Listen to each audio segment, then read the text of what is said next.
تو یہ شیطان کراتا ہے انسانوں سے. اللہ پاک نے اس کا پروگرام واضح کیا. پھر فرمایا وَلَا آمُرَنَّهُمْ فَلَا يُغَيِّرُنَّ خَلْقَ اللَّهِ. شیطان نے کہا میں ضرور انہیں حکم دوں گا، وہ ضرور بدل ڈالیں گے اللہ کی مخلوق کو.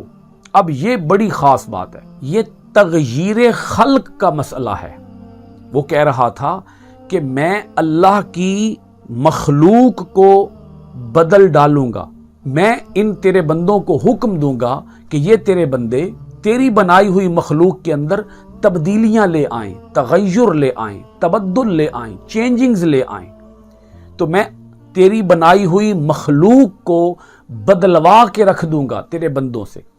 تیرے بندوں کو اس حد تک گمراہ کروں گا، تیرے بندوں کو اس حد تک جھوٹی امیدوں کے اندر مبتلا کروں گا کہ یہ تیری ہی بنائی ہوئی مخلوق کو بدل ڈالیں گے. اب یہاں ایک بات ذرا اچھی طرح سے سمجھ لیجئے کہ شیطان ہو یا شیطان کے چیلے ہوں، وہ اللہ تعالیٰ کی بنائی ہوئی چیزوں کو تبدیل تو نہیں کر سکتے. میں اس کی ایگزامپل دیتا ہوں. مثال کے طور پر یہ تو نہیں ہو سکتا کہ آدھا بندر ہو آدھا ہاتھی ہو. یہ نہیں ہو سکتا کہ کسی جانور کا دھڑ بکری والا ہو اور اس کا سر شیر والا ہو.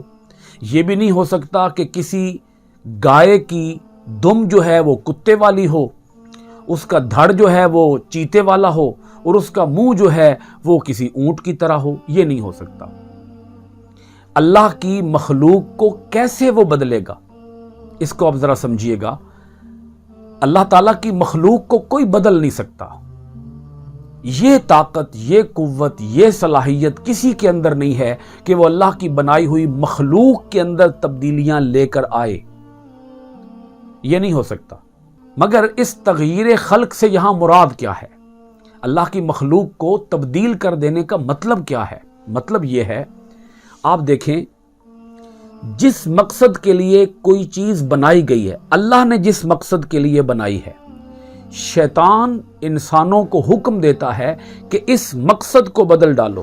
مثال کے طور پر سورج ہے، چاند ہے، ان کا مقصد ہے، سورج کا مقصد ہے وہ دھوپ دیتا ہے، سورج کا مقصد ہے وہ روشنی کرتا ہے، چاند کا مقصد ہے وہ رات کو روشن کرتا ہے.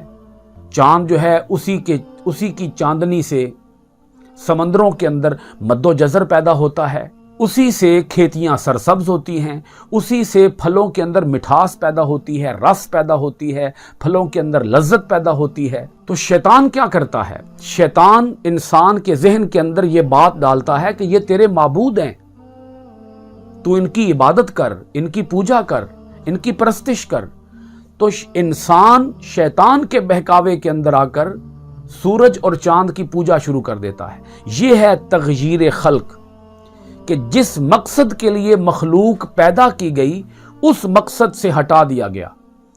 یہ ساری کائنات انسان کی خدمت کے لیے پیدا کی گئی ہے. انسان اس کائنات کے لیے پیدا نہیں کیا گیا. کائنات انسان کے لیے پیدا کی گئی ہے اور انسان کو اللہ تعالیٰ کی عبادت کے لیے پیدا کیا گیا ہے. ایک اس کا پہلو یہ ہے شیطان کے تغییر خلق کا کہ وہ مقصدیت بھلا دے گا اور ان چیزوں کی عبادت کے اندر، پوجا پاٹ کے اندر لگا دے گا. تغییر خلق کا ایک دوسرا پہلو یہ ہو سکتا ہے، آپ دیکھیں، مرد ہے اور عورت ہے. انسانوں کی بات کر رہا ہوں. انسانوں کے اندر جو مرد ہیں ان کی اپنی شیپ ہے، ان کی جسم کی اپنی ساخت ہے. وہ ساخت تو نہیں بدلوا سکتا شیطان. عورت کے جسم کی ایک اپنی ساخت ہے، اس کو تو شیطان نہیں بدلوا سکتا. مگر وہ کیا کر سکتا ہے؟ آپ غور کیجئے گا. شیطان انسان کے ذہن کے اندر یہ نظریات ڈالتا ہے کہ مرد عورتوں کی طرح ہو جائیں، عورتیں مردوں کی طرح ہو جائیں، مشابہت اختیار کریں. مشابہت، مثال کے طور پر مرد جو ہیں وہ لمبے لمبے بال رکھ لیں عورتوں کی طرح، عورتیں جو ہیں وہ بالوں کو چھوٹا کروانا شروع کر دیں. جیسے مردوں کے بال ہوتے ہیں عورتیں ایسے بال رکھنا شروع کر دیں. مرد کے چہرے کے اوپر اللہ پاک نے بال رکھے ہیں، داڑھی کے بال ہیں، مونچھوں کے بال ہیں. عورت کے چہرے پر اللہ پاک نے کوئی بال نہیں رکھے. اس کی نہ داڑھی ہوتی ہے، اس کی نہ مونچھیں ہوتی ہیں. تو اب شیطان انسان کے ذہن کے اندر یہ فلسفہ، یہ نظریہ ڈالتا ہے کہ اے مردو، تم عورتوں کی طرح اپنے چہروں کو بناؤ، سنوارو، سجاؤ۔ جیسے عورتوں کی نہ مونچھیں ہیں، عورتوں کی نہ داڑھی ہے، اسی طرح تم بھی اپنی مونچھیں بھی صاف کروا دو، اپنی داڑھی بھی صاف کروا دو، اور مونچھیں اور داڑھی صاف کروا کے تم عورتوں کی مشابہت اختیار کرو۔ رسول پاک صلی اللہ علیہ وآلہ وسلم نے اسی لیے ان مردوں پر بھی اور ان عورتوں پر بھی لعنت فرمائی ہے جو مرد عورتوں کی مشابہت اختیار کرتے ہیں اور جو عورتیں مردوں کی مشابہت اختیار کرتی ہیں۔ اللہ کے رسول علیہ الصلوۃ والسلام نے ایسے لوگوں پر، ایسے مردوں پر، ایسی عورتوں پر لعنت فرمائی ہے۔ اب آپ بات کو سمجھ رہے ہوں گے کہ یہ کیا ہے، فَلَا يُغَيِّرُنَّ خَلْقَ اللَّهِ وَلَا آمُرَنَّهُمْ فَلَا يُغَيِّرُنَّ خَلْقَ اللَّهِ، کہ میں انہیں حکم دوں گا کہ یہ اللہ کی تخلیق کو بدل ڈالیں۔ آپ دیکھیں آج اس دور جدید کی جو عورت ہے، ساری عورتوں کی بات نہیں کر رہا، اچھی خواتین بھی ہیں، لیکن میں بات کر رہا ہوں یہاں پر بازاری عورتوں کی، میں یہاں بات کر رہا ہوں بد کردار عورتوں کی۔ آج کے اس معاشرے کی جو جدت پسند عورت ہے وہ کیا کہتی ہے؟ وہ کہتی ہے میں بھی مردوں کی طرح بن ٹھن کے بازاروں کے اندر گھوموں پھروں، شاپنگ کروں۔ تو آج کی عورت یہ چاہتی ہے کہ وہ بے پردہ ہو جائے، وہ اپنے جسم کی نمود و نمائش کرے۔ آج کی عورت چاہتی ہے کہ وہ بے حیا ہو جائے، مردوں کے شانہ بشانہ آنا چاہتی ہے۔ تو یہ کون ہے جو اس عورت کے ذہن کے اندر یہ نظریات، یہ وسوسے اور یہ تحریکات، عورت کو کون برانگیخت کرتا ہے، عورت کو کون ابھارتا ہے؟ اس کے پیچھے کون ہے؟ یہ ہے شیطان۔ وہ کہہ رہا ہے وَلَآمُرَنَّهُمْ فَلَا يُغَيِّرُنَّ خَلْقَ اللَّهِ، میں انہیں حکم دوں گا کہ یہ اللہ کی مخلوق کو ضرور بدل ڈالیں گے۔ اللہ پاک پھر آگے ارشاد فرماتا ہے، سنیے گا، وَمَن يَتَّخِذِ الشَّيْطَانَ وَلِيًّا مِّن دُونِ اللَّهِ، اللہ پاک ارشاد فرماتا ہے، اور جو شخص بنا لے شیطان کو اپنا دوست اللہ کو چھوڑ کر، جو شیطان کو اپنا دوست بنا لے، فقد خسر خسرانا مبینا، تو نقصان اٹھایا اس نے کھلا نقصان۔ اللہ رب العالمین نے اس آیت مبارکہ کے اندر یہ بات پوری طرح سے کھول کر روز روشن کی طرح آشکار کر دی، عیاں کر دی کہ یہ ہے شیطان کا پروگرام۔ اگر تم شیطان کو اپنا دوست بنانا چاہتے ہو تو پھر سوچ لینا کہ تمہارا انجام کیا ہوگا۔ انجام یہ ہے کہ تمہیں صرف اور صرف نقصان ہی اٹھانا پڑے گا، نقصان کے سوا کوئی چیز بھی تمہارے ہاتھ نہیں آئے گی۔ آج کی کلاس سورۃ النساء کی آیت نمبر 119 کے ساتھ ختم کرتے ہیں انشاءاللہ العزیز۔ آئندہ ڈیلی قرآن کلاس میں حاضر ہوں گے سورۃ النساء کی آیت نمبر 120 کے ساتھ۔ اللہ رب العالمین ہم سب کو اپنے کلام میں گہرا غور و خوض کرنے، قرآن مجید کی آیات کو ترجمہ، معنی، تفسیر و تشریح کے ساتھ پڑھنے، عمل پیرا ہونے، قرآن کے آفاقی پیغام کو دنیا بھر کے اندر عام کرنے کی توفیقات خیر عطا فرمائے۔ آپ سب حضرات کا بہت شکریہ۔ السلام علیکم ورحمۃ اللہ وبرکاتہ۔